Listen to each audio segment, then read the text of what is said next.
আসসালামু আলাইকুম। লার্নফ্লুয়েন্সি চ্যানেলের পক্ষ থেকে তোমাদের সবাইকে স্বাগতম এবং আমন্ত্রণ জানাচ্ছি আজকের এই ক্লাসে। আজকে আমরা আলোচনা করব ক্লাস 8 এর ইংলিশ ফর টুডে বই থেকে তোমাদের 2025 সালে যে নতুন বইটি, এই নতুন বইটি থেকে আমরা আজকে আলোচনা করব unit 1 A glimpse of our culture. এই ইউনিট 1 থেকে তোমাদের বইয়ের যে প্রথম লিসনটি রয়েছে, আমরা আজকে সেই লিসনটি আলোচনা করব। দেখো, লিসন 1 তোমরা নিশ্চয়ই দেখতে পাচ্ছ। Listen 1 people's music. হ্যাঁ, এখান থেকে আমরা আজকে তোমাদেরকে বাংলা অর্থ সহকারে তোমাদের এখানে যে এ এবং বি নাম্বার রয়েছে এগুলো আমরা আজকে সলিউশন করব। চলো আমরা পড়াশোনা শুরু করে ফেলি। শুরু করছি পরম করুণাময় মহান আল্লাহ তাআলার নামে। দেখো, প্রথমে এখানে বলতেছে এ নাম্বার যে a set of 4 stamps on 21 July 2011 on traditional musical instrument Bangladesh.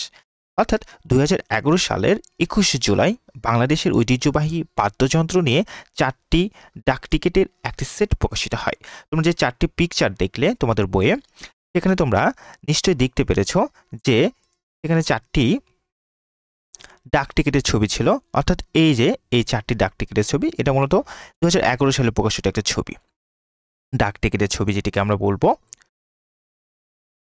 আচ্ছা, তো সেটি ছবি ছিল। এখানে কিওয়ার্ড দেখো, এখানে যে কিওয়ার্ডগুলোর কথা রয়েছে, পিপলস মিউজিক অর্থাৎ জনগণের সঙ্গীত, ওরাল ট্র্যাডিশন মৌখিক ঐতিহ্য, সেলফ এক্সপেরিয়েশন আত্মপ্রকাশ, ইনস্ট্রুমেন্টস যন্ত্রাদি, মিগ্রেশন অভিবাসন। এই ছিল তোমাদের এগুলো কিওয়ার্ডগুলো। এরপর যে প্রশ্নগুলো রয়েছে, দেখো প্রশ্নগুলোর আমরা অ্যান্সার করে রেখেছি। আমরা তোমাদের সুবিধার্থে বাংলা মিনিংসগুলো দিয়ে দিয়েছি, যাতে তোমরা খুব সহজে ভালো করে বুঝে নিতে পারো। দেখো, 1 নম্বর যে প্রশ্নটি রয়েছে, what kinds of music do you hear in your daily life, are you related to your family tradition or culture? বলতেছে তুমি প্রতিদিনের জীবনে কি ধরনের সঙ্গীত শুনেছ, এগুলো কি তোমার পরিবারের ঐতিহ্য সংস্কৃতির সঙ্গে সম্পৃক্ত? তুমি উত্তর এখানে বলতে পারো, in my daily life I hear Bangali folk music such as Bhatiali, Bhawaiya and traditional songs. These are closely related to my family traditions and Bangladeshi culture. বলতেছে প্রতিদিনের জীবনে আমি বাংলার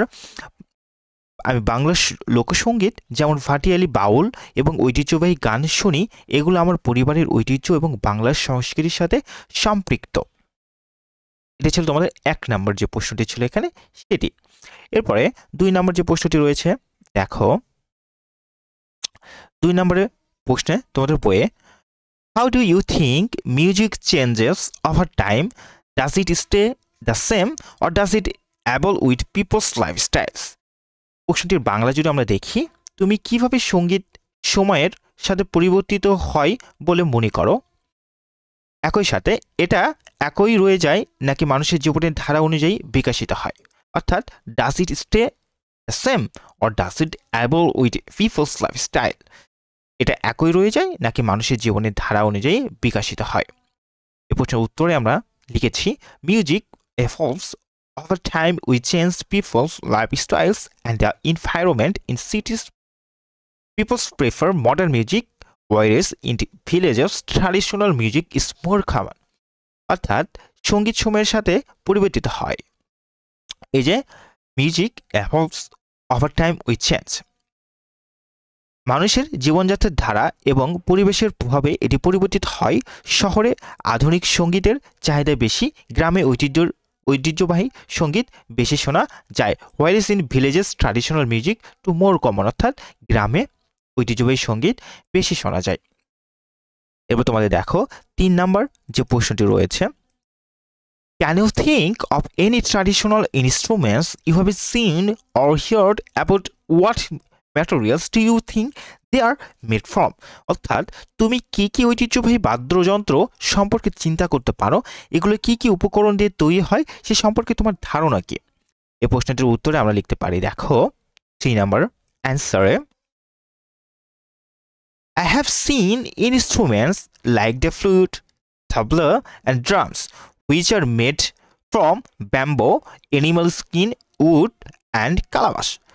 আমি বাঁশি, তবলা এবং বিভিন্ন বাদ্য যন্ত্র দেখেছি যা সাধারণত বাঁশ, পশুর চামড়া, কাঠ এবং কুমিরের খোল দিয়ে তৈরি হয়। এরপরে 4 নম্বর যে প্রশ্নটি আমরা দিয়েছি এখানে তোমাদের বই অনুসারে, দেখো, why might certain type of music become less common as people move from village to cities?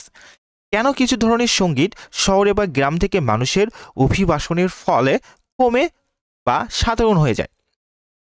উত্তর আমরা লিখতে পারি, as people move from villages to cities, their lifestyle changes, leading to a performance for modern music. Traditional music becomes less common due to the fast-paced city life. গ্রাম থেকে শহরে অভিবাসনের কারণে জীবনযাত্রার ধারা বদলে যায়। মানুষ আধুনিক সঙ্গীতকে বেশি পছন্দ করে, এতে ঐতিহ্যবাহী সঙ্গীতের প্রাধান্য কমে যায়। এই ছিল তোমাদের প্রশ্নগুলো। এই প্রশ্নগুলো তোমরা সুন্দর করে বাংলা বুঝে বুঝে তোমাদের মতো করো তোমরা উত্তরগুলি লিখতে পারো। এরপরে বি নাম্বার যে টেক্সটে তোমাদের বই রয়েছে, আমরা এখন সেই টেক্সটটি পড়বো, বাংলা বুঝে বুঝে পড়ার চেষ্টা করব। আচ্ছা, দেখো আমাদের এখানে যে টেক্সটটি রয়েছে তোমাদের বইয়ে, B number, read the text and answer the following questions. হ্যাঁ, আমরা টেক্সটটা একটু দেখব। দেখো, people's music, also known as folk music, consisted of tunes, lyrics, and knowledge passed down orally for generations. Over time, this music has evolved closely tied to the way people live.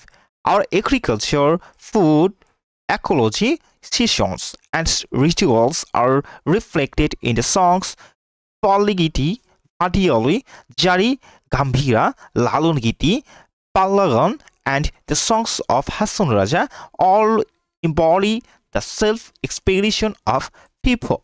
দেখো, এটুকুর Bangla meaning যদি আমরা করি, তোমরা প্রত্যেকটা line অনুসারে বাংলা মিনিংটা এখানে পেয়ে যাবা। দেখো, people's music, also known as folk music, consisted of tunes, lyrics and knowledge passed down orally for generation.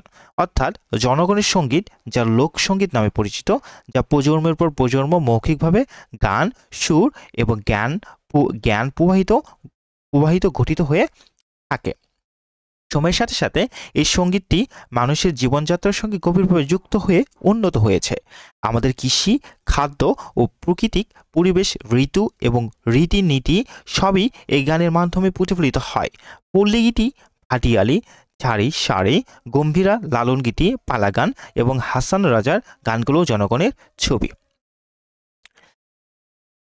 এরপরের বাকি যে অংশটুকু টেক্সট রয়েছে তোমাদের বইয়ে, দেখো,